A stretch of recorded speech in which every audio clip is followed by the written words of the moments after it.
Judéia e Samaria foram negligenciadas na defesa do Estado de Direito nos últimos 40 anos. Quando não há uma regra básica de direito sobre a posse da terra, e toda disputa é decidida por quem está lá. Digamos, quem é mais forte fisicamente e mais violento ganha o controle do território. Isso abre um mundo inteiro de incentivos para recorrer à violência. A solução é organizar isso e passar de uma presença militar em Judá e Samaria para realmente aplicar a lei com forças policiais. Não estou falando sobre declarar soberania. Não me importo com a declaração em si. Estou falando sobre praticar a soberania de fato, lidando com questões civis com ferramentas civis. Desde a ameaça de sanções europeias massivas contra Israel por causa dos planos de construção, até a luta em Kucera e uma deputada sem futuro político virando manchete ao destruir um monumento palestino ao terror. A verdadeira questão na Judéia e Samaria é maior do que você imagina. Para discutir isso hoje está Amiad Cohen. Eu sou Ilana Mizrahi Diamant e esta é a Lei Básica. Amiad, bem-vindo de volta ao programa. Obrigado, Raj, por me receber novamente. É um enorme prazer, chefe. Ok, então sua tese, vamos direto ao ponto. É bastante provocativa. Basicamente, você diz que essa questão do crime nacionalista judaico ou qualquer outro uso do nacionalismo é uma desculpa para um problema mais amplo de total falta de Estado de Direito na Judéia e Samaria. Por favor, explique. Uau, isso foi direto ao ponto. Judéia e Samaria desde 1967. E, na verdade, antes disso, em 1948, quando os jordanianos ocuparam ilegalmente Judéia e Samaria e tomaram o controle da região. Houve uma falta de Estado de Direito porque estava fora da estrutura do Estado jordaniano e eles não governavam totalmente a região. E quando Israel retomou a região em 1967, ficamos apavorados com a possibilidade de eles realmente aplicarem a lei israelense em Judéia e Samaria. Então, o que aconteceu foi que havia um território sem um governo central de verdade. Um governo central é muito importante para organizar tudo isso, desde disputas civis até a defesa da propriedade privada. Quando chegamos aos anos 90, e o acordo com a autoridade palestina, na verdade, colocou mais um obstáculo para se ter um verdadeiro Estado de Direito. Porque onde a autoridade palestina controlava 100% da área A e tinha algum tipo de autoridade civil na área B, a área C ficava em uma espécie de limbo.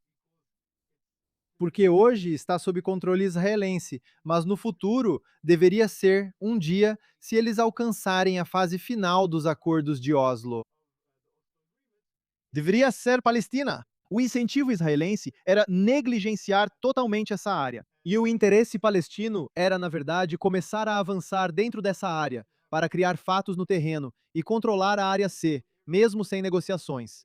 Isso Ou seja, significava. a construção ilegal com dezenas de milhares, se não, acho que perto de 100 mil. Essa é uma das dezenas de milhares de casas. É agricultura. São muitas outras coisas que eles fizeram, destruindo o patrimônio arqueológico de lá. Eles fizeram muitas atividades para minar a autoridade israelense lá. E a autoridade israelense não impôs a autoridade israelense conforme os acordos de Oslo na área C. Além disso, há um problema totalmente diferente em Judéia e Samaria, onde, em qualquer país moderno, é bastante óbvio que existe uma forma moderna de possuir propriedade, especialmente terras. Em todo estado moderno, você tem um SIG, que é um mapa geográfico digital atualmente que permite ver exatamente onde cada área está delimitada, quem é o proprietário e a titularidade da terra fica muito clara. Judéia e Samaria hoje, porque ninguém tem coragem de realmente fazer valer o Estado de Direito de forma organizada, definitivamente não na terra disputada entre duas nações, com o mundo inteiro envolvido nisso. Então, temos 4 camadas de estruturas e leis de propriedade da terra, desde o Império Otomano, passando pelos britânicos, pelos jordanianos, até os israelenses. 4 perspectivas diferentes, estruturas de propriedade da terra. Só para te dar um exemplo, os otomanos têm um Kushan e um Malha. Um Kushan é algum tipo de registro oficial de propriedade da terra. Está por escrito. Hoje, os Kushans estão em Istambul, e eles não têm pontos exatos da terra que é possuída, mas é uma história da árvore até a montanha, até o rio, até e você não consegue entender o que isso significa. Em Malha é ainda pior. Mapa do tesouro, sim. É como um mapa do tesouro, totalmente como mapas do tesouro. Malha é ainda pior, não é propriedade, é um recibo do governo otomano que comprova que você paga impostos sobre alguma coisa. Pode ser 8 hectares ou 600 hectares. Ninguém sabe. E o argumento que eles apresentam é 8 hectares. Sim, mentimos para as autoridades. Dissemos 8 hectares para pagar menos impostos, mas na verdade são 60. Não existe uma estrutura organizada de terras. Os britânicos vieram com uma estrutura diferente, com as cidades municipais organizando a posse da terra. E então você chega aos jordanianos, que começaram a organizar a posse da terra de uma forma mais moderna, mas eles fizeram isso em apenas 30% do território. E os israelenses chegando depois, e é uma área totalmente diferente. Então, as 4 estruturas diferentes de posse da terra criam um caos total na região da Judéia e Samaria. E o órgão que administra tudo isso agora é o COGAT? Parte disso é o COGA, parte disso é a Autoridade Palestina, e a maior parte não é administrada por ninguém. Todo mundo está tirando as mãos da situação e evitando lidar com ela de forma séria, porque tem medo das consequências políticas diante do mundo. Agora, os europeus aqui, e você os mencionou antes, estão tentando realmente criar fatos consumados, apesar de todas as ordens legais. Eles estão construindo lugares ilegais em áreas que, pelos acordos de Oslo, que eles aceitaram como estrutura legal, são ilegais para eles construírem lá. E, na verdade, é território israelense. Certo. Eles estão tentando criar fatos consumados para forçar Israel a levar o Estado ao próximo nível dos tribunais de Oslo. Israel está fazendo a mesma coisa, por outro lado, e construindo o que hoje chamamos de fazendas, as Havot, ao redor da Judéia e Samaria, para tentar retomar o controle da área C. Mas como não há um verdadeiro dono dessas áreas, é uma disputa concreta entre dois povos, os palestinos e os israelenses. Agora, onde não há Estado de Direito, e esse é o argumento central, quando não há um mínimo de Estado de Direito em relação à posse da terra, e toda disputa é decidida por quem tem mais poder. Digamos, quem é mais forte fisicamente e mais violento assume o controle do território, isso abre um mundo inteiro de incentivos para recorrer à violência. E esse é o problema central da Judéia e Samaria. A fraqueza do governo israelense em impor a lei, principalmente na área C, porque os palestinos estão impondo isso. E o medo deles de ter conflitos com os palestinos na Judéia e Samaria, a falta de vontade deles de fazer cumprir a lei cria mais violência na Judéia e Samaria. Então, eu quero me aprofundar muito mais nisso. Mas antes de irmos muito além, eu sei que vai ter gente ouvindo isso que vai dizer: ok, tá bom, mas como isso realmente explica o que aconteceu em Kussada? Bem, como isso realmente explica o fato de que na última semana tivemos isso? Um incidente absolutamente insano, onde uma parlamentar do Knesset entra, não sei se era a área A ou B, sob escolta militar, e começa a destruir com uma marreta um monumento palestino ao terror. E de alguma forma, ao destruir esse monumento ao terror, ele consegue prejudicar não só suas próprias chances políticas, mas também seu partido e o Estado de Israel, muito mais severamente do que qualquer coisa que ele fez lá. Não quero que pareça que estamos indo apenas para esse nível de análise sistêmica e de princípios, como costumamos fazer neste programa, e deixando de lado essas histórias realmente polêmicas. Como elas se conectam? Então está totalmente conectado e é bem simples. A dimensão jurídica abre espaço para que pessoas com identidade nacional e incentivos de ambos os lados atuem. Se houver clareza quanto ao império da lei e à propriedade, não importa o que você queira ou qual desculpa você apresente, é roubo e você não resolve isso. Mas, no caso, a questão de Kutza, há uma casa que foi construída ilegalmente na área C. É uma casa ilegal. Agora, ninguém está aplicando a lei nessa casa ilegal. Agora, quando o governo e as autoridades, as pessoas responsáveis pelo cumprimento da lei, não aplicam a lei, as pessoas comuns vão fazer cumprir a lei. Nos Estados Unidos, isso é bem óbvio. A polícia ajuda você a proteger sua propriedade privada. Agora, existe propriedade privada nacional? E quando o governo não faz valer a propriedade do governo, do Estado Nacional, quem faria isso? É assim que muitos desses colonos pensam. Eles vêm com uma perspectiva idealista e dizem: nós vamos lutar a batalha nacional porque a nação está apavorada e fraca demais para realmente colocar isso em prática. Agora, é errado eles fazerem isso. Eles acham que ainda estamos no período antes de 48, com uma resistência clandestina. Mas eu quero deixar muito claro, porque esse programa inicialmente seria algo onde eu analisaria os números do que é chamado de fenômeno da violência dos colonos ou fenômeno do crime nacionalista judeu. E do que estamos falando aí é de bem menos de 1% das pessoas que realmente vivem na Judéia e Samaria, incluindo você. Então, quando falamos de muitas pessoas, estamos falando do que parecem ser algumas centenas de pessoas. Com um núcleo de menos de 100 pessoas, na faixa etária de mais ou menos 12 a 28 anos, na maioria dos casos, certo? Que são pessoas que abandonaram a educação tradicional e a vida familiar e que construíram ali suas vidas ideológicas e de outros tipos. Então, eu quero voltar ao seu ponto, mas muita, É muita por isso coisa que é muito. É muito importante. É. essa é a violência, eu concordo totalmente com você sobre a violência. É um número limitado de pessoas. Mas para defender o território nacional, eles são muito mais. E eles estão fazendo isso principalmente junto com as forças de defesa de Israel hoje em dia. Depois de 7 de outubro, as forças de defesa de Israel. Mas legalmente, Você quer dizer que isso é uma atividade legal? De novo. a definição de legalmente é complicada. Eles têm o apoio do governo, está de acordo com cada regulamento da lei israelense na Judéia e Samaria. Complicado. Não é exatamente nem mesmo o exército. Instalar esses postos é legal em todas as interpretações. Agora, parabéns para Avi Blut, o comandante do Comando Central de Israel, que entende a batalha é muito mais complicada do que impor uma estrutura abstrata de lei em uma área de conflito que negligenciamos por 30, 40 anos. É complicado de novo. Não estou dizendo que existe uma resposta clara. Deixando a violência de lado, estou tentando argumentar sobre o que permite que a violência realmente aconteça. 99% das pessoas não são violentas. São pessoas realmente idealistas que estão tentando lutar uma batalha que o governo é fraco demais para enfrentar.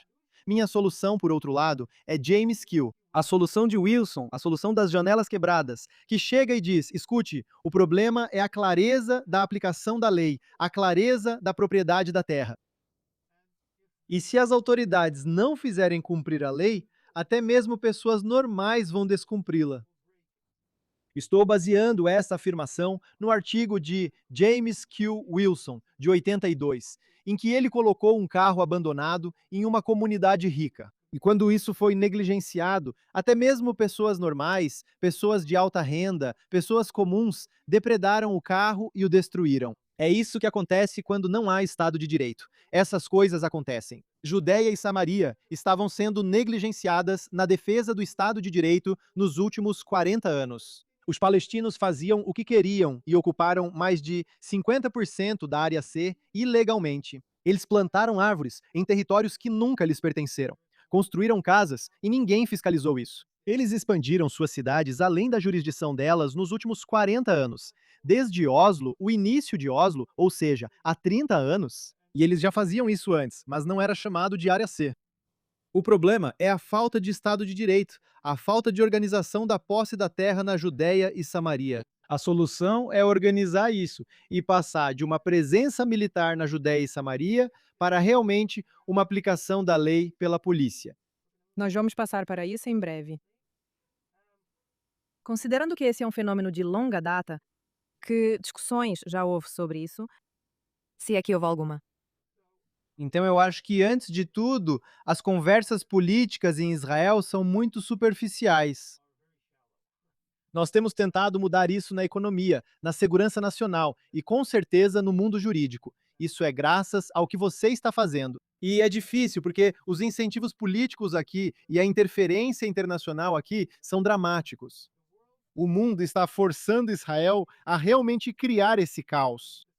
Eles estão impedindo Israel de fazer cumprir a lei, porque toda vez que você destrói uma casa palestina ilegal, isso é considerado um ato de abuso israelense contra os palestinos nativos. E quando você destrói os postos israelenses que são legais, ou quando você constrói cidades israelenses legais, os europeus dizem que é ilegal realmente estabelecer assentamentos, apesar de isso estar errado. Então, não há um critério real sobre o que é legal ou ilegal, porque a questão é como você vê o futuro da Judéia e Samaria. Agora, até 7 de outubro, havia uma divisão de 50/50, ou 60/40, na população israelense, de que deveríamos alcançar uma paz estável com os palestinos. Com 40% dos israelenses concordando em devolver a maior parte do território da Judéia e Samaria em troca de uma paz estável, após 7 de outubro. Depois do fracasso do experimento anterior em Gaza, em que realmente demos aos palestinos um Estado, o que eles fizeram foi massacrar nossos bebês e mulheres. Nós, o povo judeu, nas próximas décadas, nunca mais faremos esse experimento novamente. O que quero dizer com isso é, primeiro, a visão de um Estado palestino na Judéia e Samaria nunca vai acontecer. Então, a Área C nunca fará parte da autoridade e responsabilidade palestina no futuro próximo. Mais do que isso, nem é mais a autoridade palestina. Todo mundo entende que a maioria dos palestinos na Judéia e Samaria apoia o Hamas. Então todos sabem que é o Hamas que está lá. Então a questão é: como lidamos com o território e como abordamos estrategicamente a posse da terra e a organização do território a partir de hoje? Isso está nas conversas de hoje. O que aconteceu desde 7 de outubro até hoje é que recuperamos o controle com os Havot, com as fazendas ao redor da Judéia e Samaria, cento e poucos. Eles colocaram lá colonos, bons colonos, que na verdade estão fazendo valer o Estado de Direito de uma forma diferente. E isso realmente está acontecendo e empurrando os palestinos de volta para onde deveriam estar, nas áreas A e B. E os palestinos que vivem na área C, eles têm seu lugar, sua localização, porque isso está de acordo com o acordo. Então está voltando ao ponto zero dos acordos de Oslo, pelo menos em relação à posse de terras na maior parte da Judéia e Samaria hoje. Isso é uma coisa boa. O que eu gosto desse caso é que ele é imparcial, baseado em políticas. É sistêmico. Certo. E eu acho. Isso não me confunde, trabalhando no que a gente trabalha, mas eu acho que talvez devesse ser explorado para o público que existem tantos bons argumentos estratégicos de segurança e de aplicação da lei já formulados ou que ainda deveriam ser formulados para uma abordagem israelense diferente na Judeia e Samaria, que sirva, com base no que você está dizendo, não só aos judeus, mas também aos palestinos.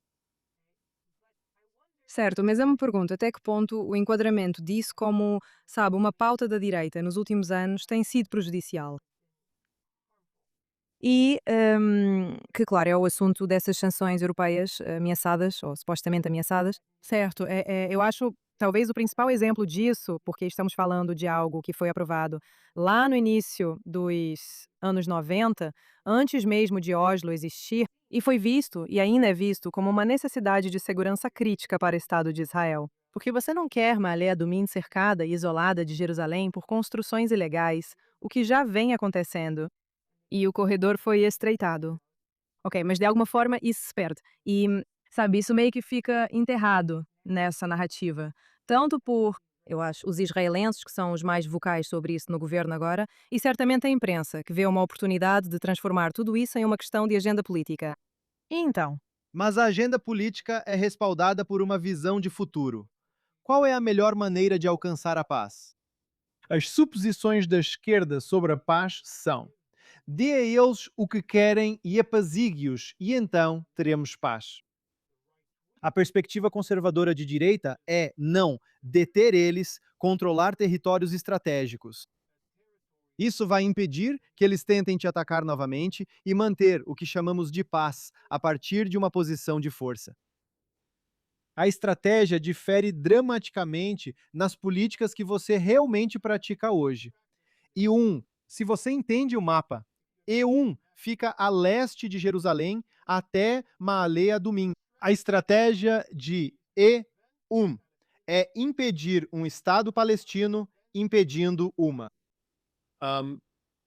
Único território organizado, sem barreiras de território israelense no meio. Esse é o objetivo de E1, é Har Homá, nos anos 90, que Netanyahu aprovou para construir em Jerusalém Oriental, na parte sul de Jerusalém. E agora é a parte norte de Jerusalém, no leste, e isso impede um território estável, um território organizado para o Estado palestino, que separa a parte sul da Judéia e Samaria da parte norte, onde estão Hebron e Belém, até onde estão Ramalá e Siquém. E isso divide o futuro Estado palestino em dois. Esse é o objetivo da direita que quer construir em E1.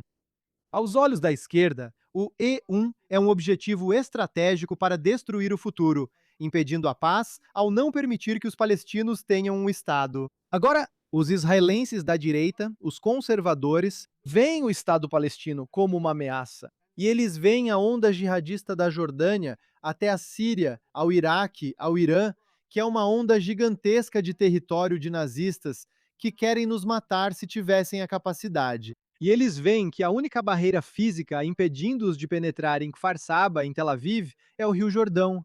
E o Rio Jordão precisa ser a fronteira leste de Israel. Então, o argumento conservador será que estamos dispostos a tratar os palestinos como indivíduos com 100% de direitos individuais. Estamos dispostos a dar até mesmo algum tipo de autonomia nas suas cidades, para que administrem seus próprios assuntos e questões em nível local, mas não haverá soberania nacional na Judéia e Samaria. Esse é o argumento conservador. Nós não podemos permitir que nossa fronteira leste esteja conectada de Kfar Saba até o Irã. Não podemos permitir isso do ponto de vista estratégico. Agora, só vou acrescentar que há uma boa probabilidade, uma alta probabilidade, de que o rei da Jordânia colapse na próxima década ou duas. Ele não tem um filho de verdade que vá comandar o país. É uma maioria de palestinos. E então, a Jordânia, em vez de ser algum tipo de fator de estabilidade no Oriente Médio, será a porta de entrada para um terrorismo como o de 7 de outubro, em uma fronteira de 350 quilómetros que Israel tem com a Jordânia. Isso é uma ameaça estratégica. A solução da esquerda é construir um Estado palestino na Cisjordânia e em Judeia e Samaria. E eles acham que isso vai apaziguá-los, porque a razão da disputa é uma disputa territorial. O argumento conservador é que se trata de uma disputa religiosa. É jihad, é dar ao Islã, é a terra dos muçulmanos, e isso nunca vai funcionar. Precisamos de paz através da força. Então, a próxima questão de política será: como administrar o território? A Europa e os democratas nos Estados Unidos vão chegar e dizer: vocês precisam preparar o território para ter um Estado palestino. Tudo o que você faz que impõe a lei israelense na área palestina, na verdade, impede a paz. A perspectiva conservadora será exatamente o oposto. Então, as políticas são resultado do estado de espírito e de como você pensa filosoficamente sobre qual é o futuro da paz no Oriente Médio.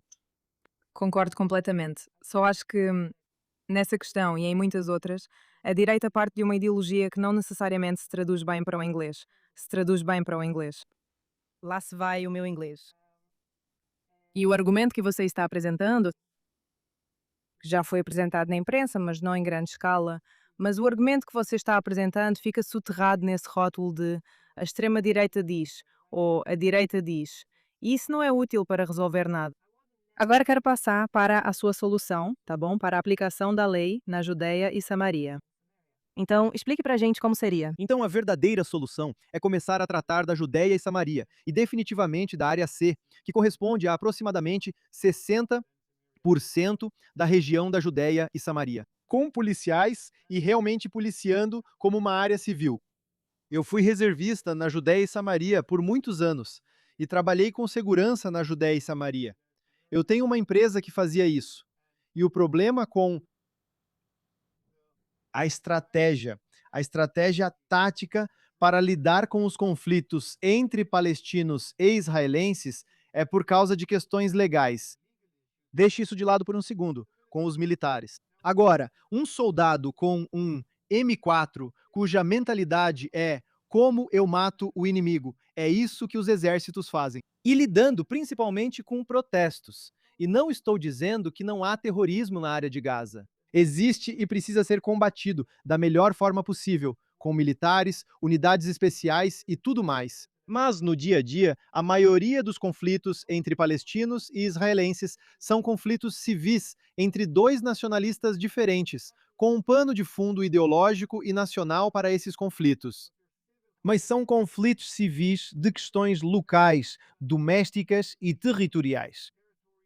Protesto muitas dessas questões. Um soldado não tem o equipamento, não tem o treinamento, não tem a autoridade legal para fazer cumprir a lei nessas disputas. A maneira real de lidar com esses desafios é com a polícia. Agora, por que isso não está acontecendo? Porque usar a polícia é, na prática, mesmo sem uma declaração formal, aplicar a lei, o que significa exercer soberania. Então, todo o sistema político até 7 de outubro, mesmo na direita, Netanyahu e outros estavam apavorados de exercer soberania na Judéia e Samaria. Após 7 de outubro, talvez isso tenha mudado. Algumas semanas atrás, o governo, o ministro da Defesa, seguido por Kogat, Yoram Halevi, o general de divisão Yoram Halevi, argumentaram isso. Precisamos expandir o uso de policiais na Judéia e Samaria para reduzir a violência dos dois lados. Protestos palestinos e, digamos, violência palestina. Por um lado, não terrorismo, mas violência, que existe, e por outro lado, violência judaica, violência israelense que temos lá. Ambas são resultado, como explicamos antes, da falta de Estado de Direito. No momento em que você passa a lidar com tudo, com soberania prática, não estou falando de soberania declarativa. Não me importo com a declaração em si.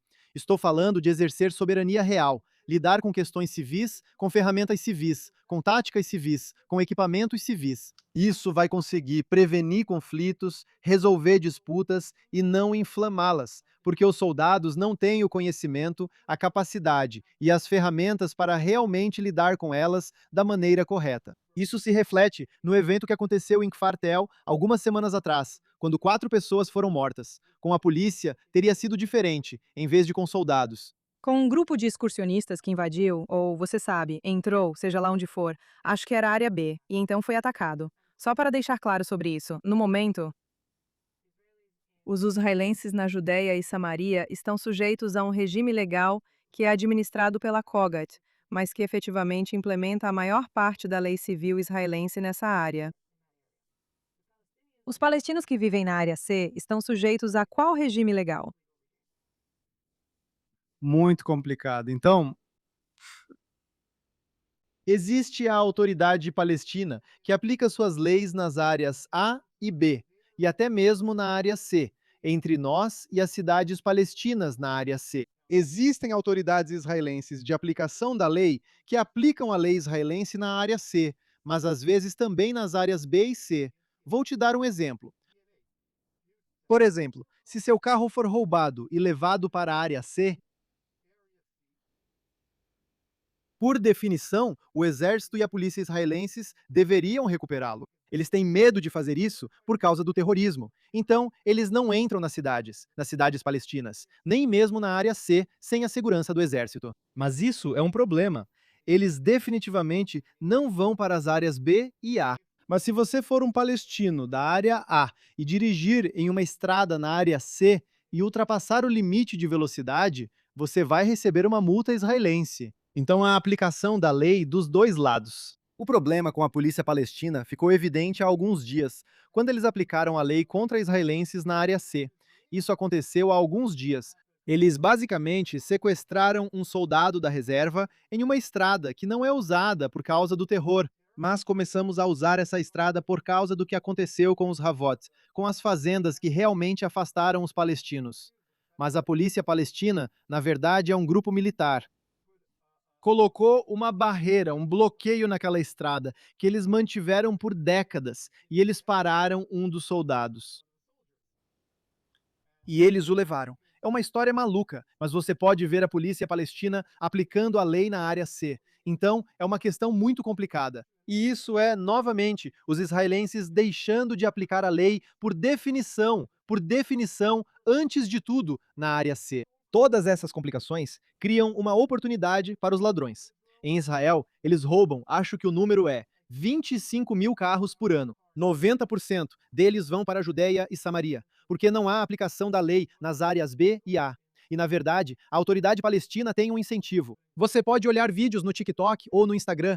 Você pode ver palestinos vendendo carros, carros israelenses roubados. Você pode ver a placa israelense. E a polícia israelense nunca vai até essa cidade para fazer cumprir a lei. Então, a falta de Estado de Direito não é só na questão da posse de terras, é também nos carros. É um acidente de carro entre um carro palestino e um carro israelense. Há muitas complicações que, novamente, voltando ao ponto, os israelenses precisam decidir como vem o futuro da Judéia e Samaria. No momento em que eles decidirem realmente fazer valer um Estado de Direito normal, isso vai resolver a maioria das disputas.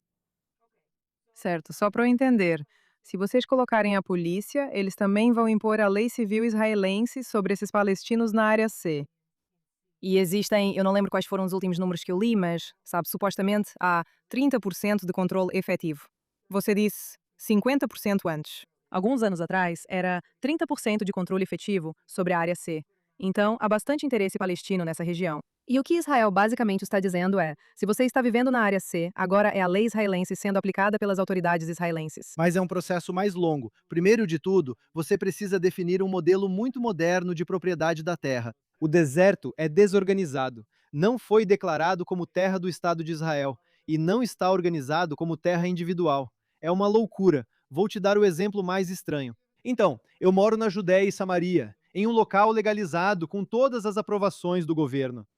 Atrás de mim tem uma casa. Agora, a casa é ilegal porque um palestino disse que ele plantou árvores há algum tempo no passado nessa área. Ele não pode provar a propriedade dele. Mas no momento em que ele faz uma reivindicação, os israelenses não podem controlar essa área. Então, ele não pode provar isso. Ele não pode fazer nada. Ele reivindica algo muito abstrato. Os israelenses não estão dispostos a realmente reivindicar que é deles. Não há ninguém para pagar porque ele não pode provar que é dele. Então, existe como que um quadrado de, digamos, 150 metros de lado que ninguém possui.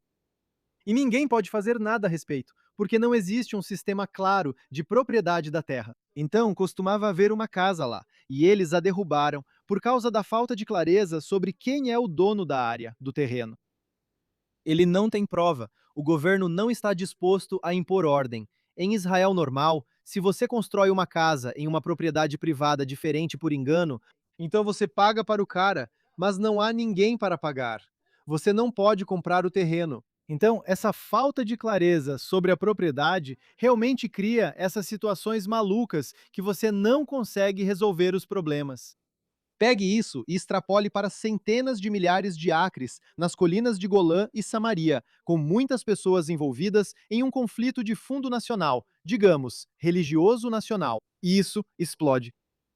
A maneira de resolver isso, estou me repetindo, é organizar isso. Bem, A então, estrutura. então vamos tentar enquanto continuamos o programa pelos próximos minutos. Tipo, me explique os passos. Eu sei que o ministro Smotrich tomou várias medidas nessa direção, mas me explique os passos de como seria para a sua solução se tornar realidade. Você faz duas coisas em paralelo. Antes de mais nada, você anuncia no próximo ano. Todo mundo que tem uma reivindicação sobre uma área na Judéia e Samaria precisa comparecer a esse tribunal, que tem uma quantidade infinita de advogados e juízes, e provar suas reivindicações. Existem problemas de pessoas que herdaram terras e não organizaram a herança. Todas as reivindicações diárias na Judéia e Samaria. E nós decidimos que nos próximos 24 meses vamos esclarecer e ter um modelo muito moderno de propriedade da terra para toda a Judéia e Samaria. Se não for tudo, pelo menos na área C. Palestino ou israelense, não importa. E estou disposto a reduzir a barreira de comprovação de propriedade de terra ao mínimo. Paralelamente, você define o funcionamento do mercado, como viabilizar o comércio entre pessoas sobre terras na Judéia e Samaria, porque hoje é uma loucura, complicado e quase impossível comprar terra na Judéia e Samaria, entre palestinos e israelenses e outros. É muito complicado. Resolver isso, antes de tudo, vai trazer clareza. Paralelamente, você começa a diminuir a quantidade de batalhões na Judéia e Samaria, batalhões militares. Você treina uma polícia militar especial que é preparada para fazer cumprir a lei civil na Judéia e Samaria. E você começa, batalhão por batalhão, trocando-os de soldados para policiais, diminuindo o peso sobre os reservistas. Deixe isso de lado por um segundo. E, na verdade, criando áreas onde os policiais são os responsáveis pela segurança diária e pela aplicação da lei na região de Gaza. Policiais profissionais. Em 2 anos, acredito que podemos treinar essas pessoas colocar as unidades em funcionamento, organizar o território. Em segundo lugar, você faz os três. Digamos, a violência palestina, as disputas nacionais entre palestinos e israelenses. E até mesmo a violência israelense, por outro lado, vai diminuir drasticamente porque haverá clareza quanto ao Estado de Direito. Acho que outra coisa que vai acontecer é que haverá muito comércio entre israelenses e palestinos, com compra e venda de terras. Isso vai permitir resolver muitas disputas territoriais, quem é dono daquela cidade e muitas dessas coisas. E se você lê Hernando de Soto, O Mistério do Capital, que é um livro muito importante, isso vai realmente expandir a economia palestina. Porque hoje, um palestino que tem algum direito sobre um campo no meio do nada, ele não tem como hipotecar isso e usar como garantia para conseguir um empréstimo para abrir um negócio ou qualquer outra coisa que queira fazer. A falta de Estado de Direito realmente impede o crescimento econômico. Então, em segundo lugar, seguimos esses dois caminhos: criar o sistema jurídico, resolver disputas, definir argumentos, definir propriedade, construir uma polícia de verdade que faça cumprir e defenda a propriedade privada para ambos os lados e faça valer a soberania da lei israelense. Pelo menos na área C, isso, na verdade, ampliaria a paz, traria tranquilidade à Judéia e Samaria, resolveria algumas disputas internacionais, ajudaria Israel diplomaticamente e permitiria aos palestinos crescer economicamente. Então, isso parece um plano extenso e bem pensado. Eu sei que isso também foi destaque, de certa forma, na nossa Revista Nacional de Políticas Públicas, Hashiloach, em hebraico, e tem ganhado força. Ahm, mas estamos às vésperas de uma eleição muito conturbada. Parece que os campos que estão concorrendo, certo, os blocos, à esquerda e à direita, ainda têm uma boa diferença entre eles, mesmo agora. E eu me pergunto até que ponto um plano de longo prazo, mesmo que pareça estar sendo colocado em prática agora através de certas medidas, pode realmente sobreviver. Qual é a perspectiva política para isso que você está descrevendo? Então, se Eisenkot for o primeiro-ministro, isso vai estagnar e continuaremos com o caos na Judéia e Samaria, infelizmente. Se Netanyahu vencer as eleições e Smotrich for uma parte significativa disso, as chances disso acontecer são bem altas, porque existe um consenso no público israelense de que, primeiro, não haverá um Estado palestino na Judéia e Samaria. E, em segundo lugar, precisamos fazer algo a respeito e organizar isso. E eu acho que os profissionais estão começando a entender isso. Eu acho que, após a declaração do ministro Katz de que ele está começando a colocar a polícia na Judéia e Samaria, há uma boa chance disso acontecer nos próximos 5, 10 anos. É um processo longo, mas vai acontecer, porque, novamente, precisamos decidir o que vamos fazer com essas áreas. É uma batata quente que ninguém está disposto a tocar há 50 ou 60 anos, desde 1967. E devemos tomar decisões, pelo menos, sobre como gerenciá-las de uma forma que não incentive a violência, mas que realmente faça valer o Estado de Direito. Esse é o papel número um de um governo. Então, eu sou realista e otimista. É o melhor que qualquer pessoa pode esperar aqui na Terra Santa. Quero agradecer muito por você ter participado conosco esta manhã e aguardo futuras discussões. Muito obrigado por me receber novamente.